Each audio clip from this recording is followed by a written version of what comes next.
আজকে আমরা দেখব চোখের মধ্যে দিয়ে কিভাবে ইমেজ তৈরি হয়, চোখের বিভিন্ন পার্টগুলি কিভাবে কাজ করে।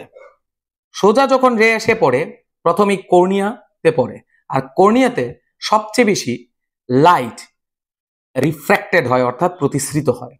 তারপর কর্নিয়ার পরে গিয়ে যে অংশটাতে পড়ে সেটা হচ্ছে আমাদের আইরিশ।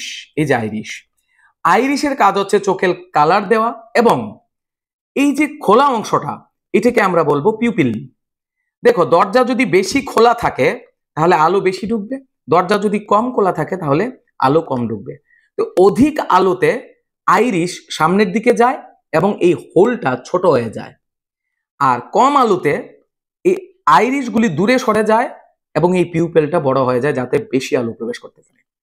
এইখানে আলো এইভাবে নিয়ন্ত্রিত হয়ে তারপর আলোটা গিয়ে পৌঁছে আমাদের সেই লেন্সে, কনভেক্স লেন্স। কনভেক্স লেন্স সেটাকে কনভার্টস করে রেটাকে সেই ভিট্রিয়াস হিউমার এর মধ্যে দিয়ে গিয়ে সেই রেটিনার মাঝখানে গিয়ে প্রতিবিম্ব তৈরি করে, ইমেজ তৈরি করে, রিয়েল ইমেজ।